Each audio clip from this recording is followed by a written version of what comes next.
Warahmatullah. Halo kelas 11, jumpa lagi dalam pelajaran biologi. Kali ini kita akan membahas tentang simbiosis jamur yang merupakan lanjutan dari materi bab jamur dalam Kingdom Fungi. Simbiosis yang pertama adalah mycorrhiza.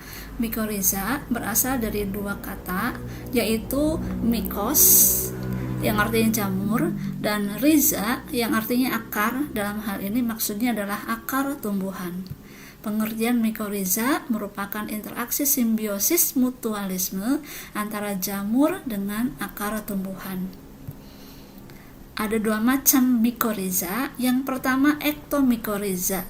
Pada ektomycorrhiza, hifa jamur melekat pada permukaan akar tumbuhan. Seperti pada gambar ini merupakan rambut akar tumbuhan yang diselaputi oleh hifa jamur.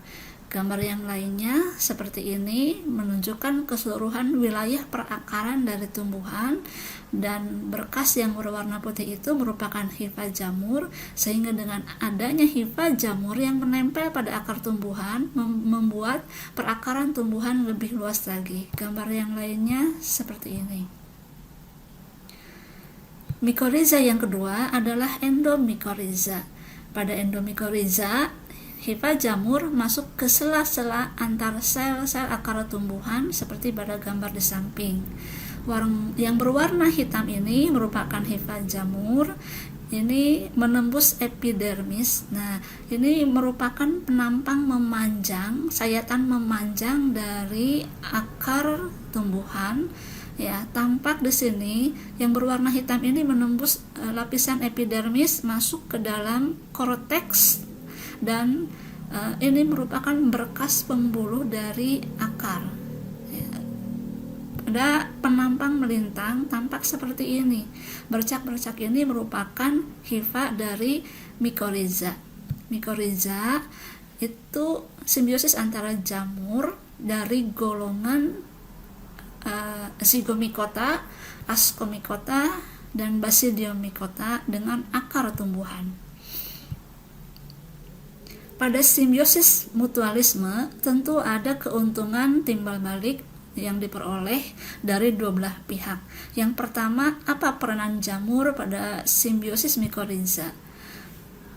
Jamur berperan sebagai penyedia kebutuhan air dan mineral bagi tumbuhan. Sebagaimana kalian sudah tahu, tumbuhan membutuhkan air dan mineral yang larut dalam air sebagai bahan baku untuk fotosintesis atau sintesis lainnya. Nah, jamur mampu menguraikan senyawa organik yang ada di dalam tanah menjadi senyawa sederhana yang larut dalam air dan bisa diserap oleh akar tumbuhan. Adanya jamur sebagai mycorrhiza pada akar berperan memperluas wilayah penyerapan akar seperti pada gambar sebelumnya. Peran yang ketiga adalah melindungi akar dari parasit, baik parasit golongan jamur itu sendiri maupun parasit dari mikroorganisme lainnya. Juga melindungi akar dari kekeringan.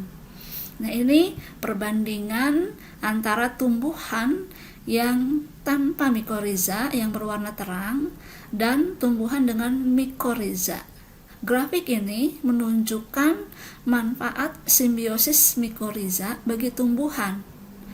Nah, daya hidup tumbuhan atau survival tumbuhan pada mycorrhiza itu perbandingannya 100% dibandingkan 60%, kurang dari 60% untuk tumbuhan tanpa mycorrhiza, dan pertumbuhan tinggi ya pada tumbuhan dengan simbiosis mycorrhiza lebih pesat hampir 5 kali dibandingkan tumbuhan tanpa mycorrhiza. Untuk pertumbuhan biomasa, dari setiap gram biomasa, pertambahan biomasa ya, tumbuhan dengan mycorrhiza 5 kali lebih pesat dibandingkan tumbuhan tanpa mycorrhiza. Ini perbandingan antara tumbuhan yang dengan mycorrhiza sebelah kanan dan tanpa mycorrhiza sebelah kiri.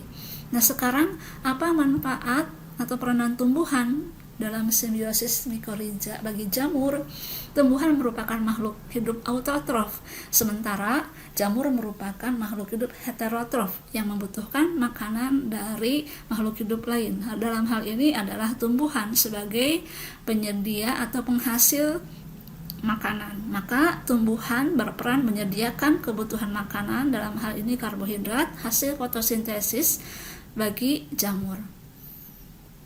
Jenis-jenis tumbuhan dan fungi dalam mikoriza. Dari dua tipe mikoriza, endomikoriza ini terjadi pada sekitar 150 spesies jamur. Simbiosis secara mikoriza dengan jamur, ya, ada sekitar 200.000 spesies tumbuhan darat, termasuk dalamnya kelompok rumput, tanaman palawija, dan tumbuhan bunga, dari yang kecil sampai yang berbentuk pohon. Untuk jamur yang bersimbiosis secara ektomikoriza ini mencapai 5.000 sampai 10.000 spesies jamur. Ini bersimbiosis dengan umumnya kelompok tumbuhan yang berbentuk pohon, ya, diantaranya oaks, eukaliptus, dan konifer.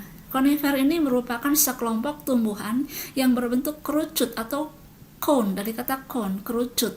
Ini kelompok tumbuhan dari tumbuhan biji terbuka. Contohnya pinus, damar, ya, dan lain-lain.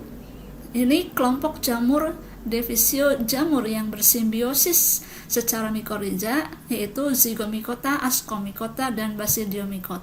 Simbiosis yang kedua adalah jamur dengan makhluk hidup autotrof lainnya membentuk lichens atau lumut kerak dalam bahasa Indonesia. Lichens ini merupakan interaksi simbiosis mutualisme antara jamur dengan protista menyerupai tumbuhan, yaitu algae. Bagaimana bentuk simbiosisnya? Ini membentuk struktur seperti ini. Gambar ini kompleks jamur alga. Alga yang berwarna hijau dan berpigmen ini karena melakukan fotosintesis diselimuti oleh hifa membentuk Soredia atau Soredium. Nah, kenampakan makroskopis lichen adalah seperti gambar sebelah kiri ini, ada beberapa bentuk lichen. Ciri-ciri lichens atau lumut kerak. Yang pertama, lumut kerak itu merupakan simbiosis antara dua organisme, yaitu jamur. Simbion jamur dinamakan mycobion, simbion alga dinamakan phycobion.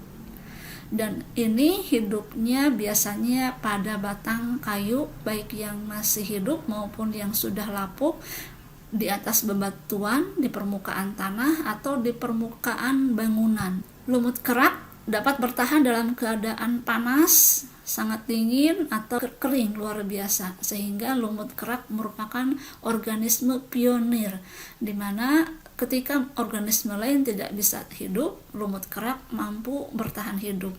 Reproduksi lichen atau lumut kerak itu dengan fragmentasi atau melepaskan bagian tubuhnya untuk menjadi individu baru.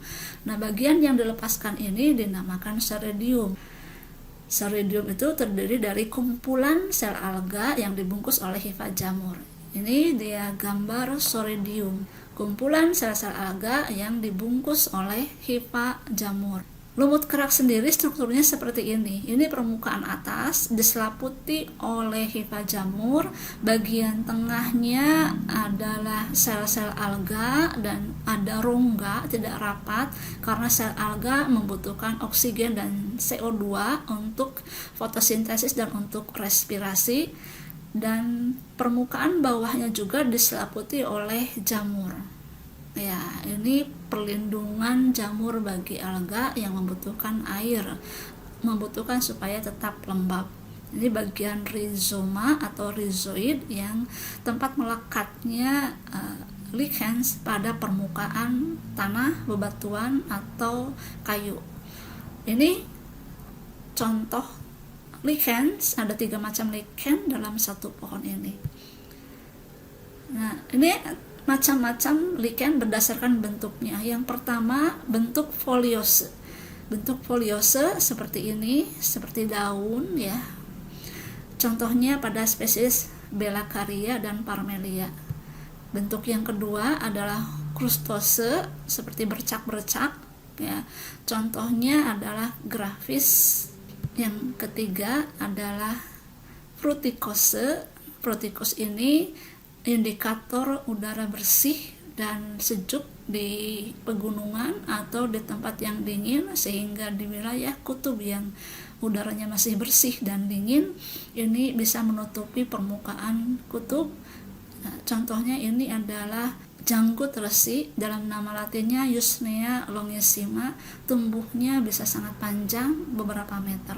Demikian bersimbiosis pada jamur. Terima kasih atas perhatiannya, semoga bermanfaat. Assalamualaikum warahmatullahi wabarakatuh.